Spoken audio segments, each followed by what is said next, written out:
Je vous salue dans le nom de Jésus.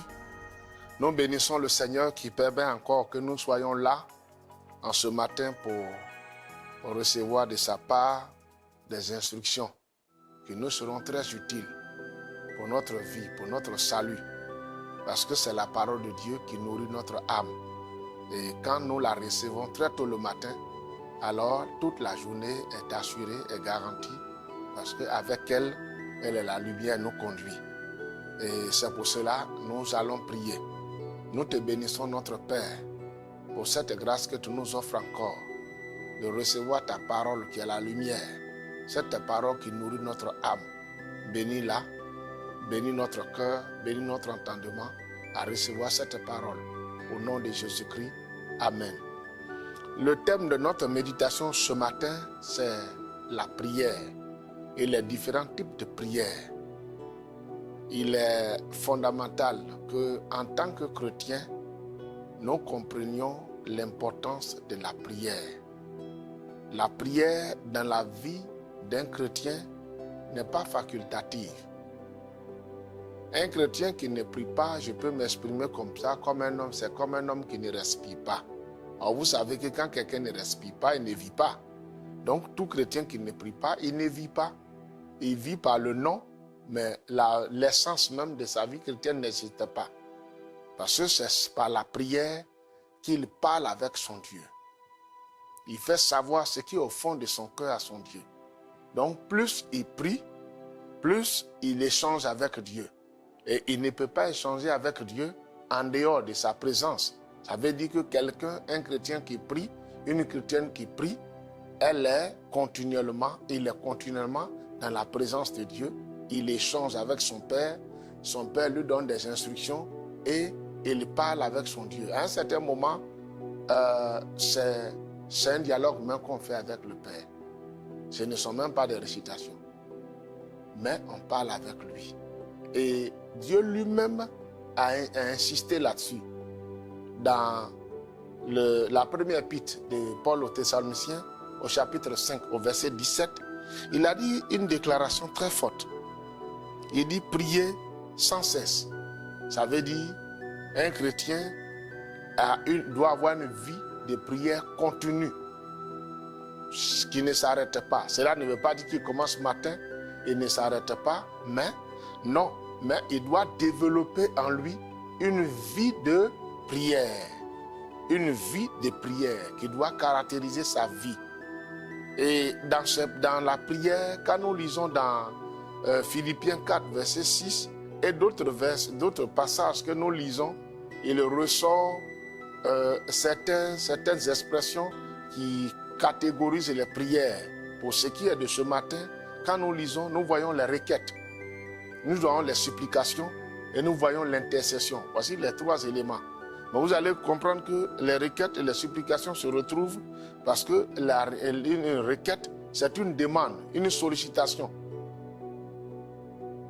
à Dieu pour son intervention, pour un sujet nous concernant.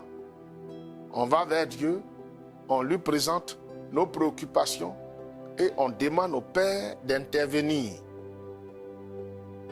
en notre faveur. Et c'est ce qu'on fait. Parce que si nous ne demandons pas, que tu ne dis pas à Dieu ce que tu veux, comment tu veux qu'il réponde? Il sait ça. Mais c'est toi qui vas vers lui pour dire, ah, Seigneur, voici ma préoccupation. Et cela doit être continu. La Bible insiste. Il dit sans cesse, ça ne doit pas s'arrêter. Je vais dire, comme j'ai prié matin, le soir je ne prie pas. La vie même du chrétien, ce qui fait sa force, c'est la prière. Quand elle est constante, quand la prière, une vie chrétienne a une vie de prière constante, cette personne-là gravit tous les échelons et affronte et remporte la victoire devant toutes les épreuves. Parce que quelqu'un qui passe du temps dans la présence de Dieu, il ressort toujours de cette présence avec la victoire, avec la réponse que Dieu lui donne. Beaucoup de chrétiens ont des difficultés parce qu'ils passent peu de temps devant Dieu. Ils passent peu de temps et parlent beaucoup. Donc, bien-aimés, consacrons-nous dans la prière, dans les requêtes, dans les supplications. Au niveau des supplications, c'est une prière adressé à Dieu avec beaucoup de compassion et d'humilité et d'insistance pour réclamer son intervention pour une situation quelconque qui nous concerne. Ça, on supplie, on insiste, on parle avec insistance. Je supplie mon Dieu, comme la maman de Samuel, avant que Samuel ne naisse, elle est allée devant Dieu. Cette dame-là, la Bible dit ce jour-là, quand les gens ont fini de manger, elle a été touchée. Elle est rentrée dans la maison du Seigneur et elle a commencé à prier. Elle y a passé du temps à parler au Seigneur, à supplier. Pour ceux qui lisent la Bible, vous connaissez l'histoire de cette femme. Son succès, sa victoire, toute son histoire, tout a changé à partir du temps qu'elle a passé devant Dieu. Donc nous exhortons les uns et les autres à passer du temps dans la prière devant Dieu, dans ses supplications, oui, dans les requêtes que nous présentons à notre Dieu régulièrement dans sa présence. L'autre élément, c'est l'intercession. L'intercession, c'est venir, c'est-à-dire rentrer au milieu. On intercède pour quelqu'un d'autre. Les deux premières parties, les sujets que nous présentons dans ces deux premières parties nous concernent. Concernent plus nos vies, nos familles, nos ministères, nos travails, tout et tout. Mais l'intercession prend plus l'aspect. On peut intercéder pour des sujets, mais ça prend plus l'aspect d'intervenir en faveur de quelqu'un.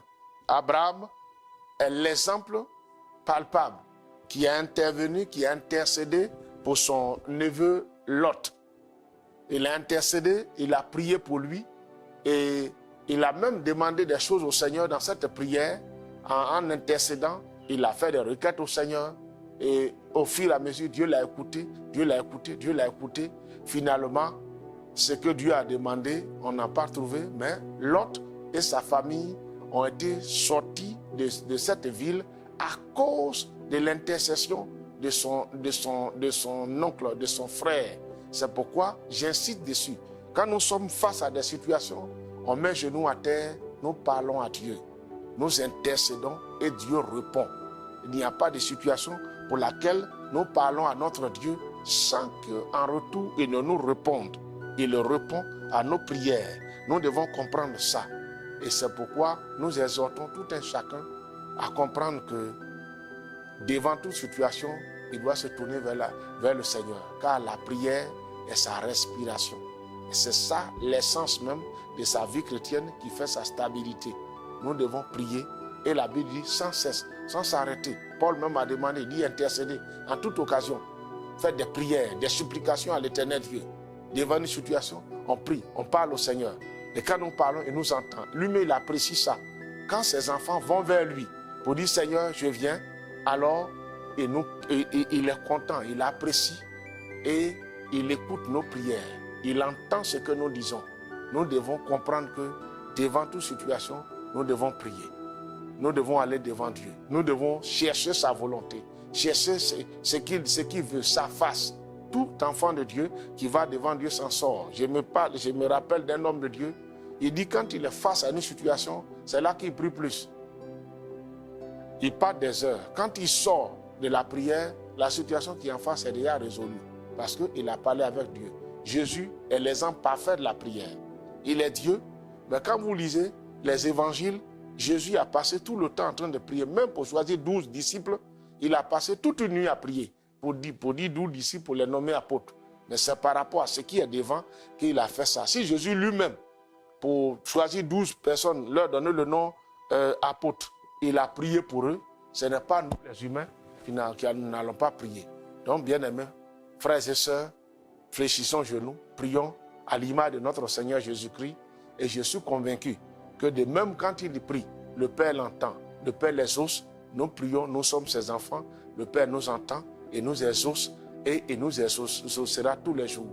Faisons de la prière notre vie de tous les temps et nous serons heureux et nous serons dans la joie. Que Dieu nous bénisse. C'est pour cette raison, nous allons aussi prier pour rendre grâce au Seigneur. Nous te bénissons pour ta grâce que tu nous accordes pour ces prières. Merci parce que nous devenons des hommes, des femmes, des jeunes gens, des jeunes filles de prière. Au nom de Jésus-Christ. Amen.